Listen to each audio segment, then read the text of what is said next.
ಇದನ್ನು ಸರಿ ಮಾಡ್ಲಿಕ್ಕೆ ಹೋಗಿ ಸರಿಯಾಗಿ ಶಾಕ್ ಹೊಡಿಸ್ಕೊಂಡೆ ಗುರು. ಅದು ಬಿಡಿ, ಕೇಳೋದೇ ಮರ್ತ್ಬಿಟ್ಟೆ ಅಲ್ಲ. ಹೇಗಿದ್ದೀರಿ ಅಲ್ಲ? ಹೋಪ್ ಎಲ್ಲರೂ ಚೆನ್ನಾಗೇ ಇರ್ತೀರ. ಅಂದಹಾಗೆ ಇದಕ್ಕಿದ್ದಂಗೆ ನಾನು ಪ್ರತ್ಯಕ್ಷ ಆಗಿದ್ದ ರೀಸನ್ ಇಷ್ಟೇ. ನಮಗೆ ನ್ಯೂ ಇಯರ್ಗೆ ಅಂತ ಹೇಳಿ ಆಫೀಸಿಂದ ಅಮೆಝಾನ್ ಜೊತೆ ಟೈಅಪ್ ಆಗಿಬಿಟ್ಟು ಒಂದಿಷ್ಟು ಪ್ರಾಡಕ್ಟ್ಗಳನ್ನ ಲಿಸ್ಟ್ ಮಾಡಿದರು. ಅದರಲ್ಲಿ ನಮಗೆ ಯಾವ ಪ್ರಾಡಕ್ಟ್ ಬೇಕೋ ಅದನ್ನು ನಾವು ಚೂಸ್ ಮಾಡ್ಕೋಬೇಕಿತ್ತು. ಅದು ಡೆಲಿವರ್ ಆಗೋದು. ನಾನು ಏರ್ ಫ್ರೈಯರ್ನ ಸೆಲೆಕ್ಟ್ ಮಾಡ್ಕೊಂಡಿದ್ದೆ. ಫ್ರೈಡೇನೇ ಬಂತು, ಬಟ್ ನಾನು ಪೂಜೆ ಮಾಡಿರಲಿಲ್ಲ. ಸೊ ಇವತ್ತು ಪೂಜೆ ಗೀಜೆ ಎಲ್ಲ ಮಾಡಿ ಏರ್ ಫ್ರೈಯರ್ನ ಆನ್ ಮಾಡಿ ನೋಡಿದ್ರೆ ಆನೇ ಆಗಬಾರ್ದ. ತಲೆ ಕೆಟ್ಟೋಗ್ಬಿಡ್ತು ಗುರು. ರಿಟರ್ನ್ ಮಾಡೋದೆಲ್ಲ ದೊಡ್ಡ ಹಿಂಸೆ.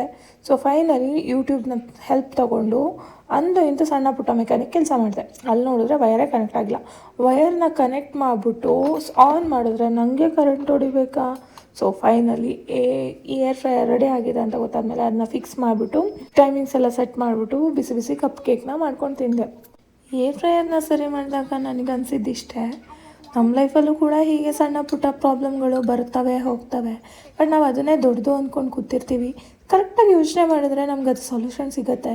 ನಾವು ಅದನ್ನು ಬಿಟ್ಟು ಬೇರೆ ಥರನೇ ಯೋಚನೆ ಮಾಡ್ತೀವಿ. ನಾವು ನಿಜವಾಗ್ಲೂ ಎಷ್ಟು ದಡ್ರಲ್ವಾ ಅನ್ನಿಸ್ತು.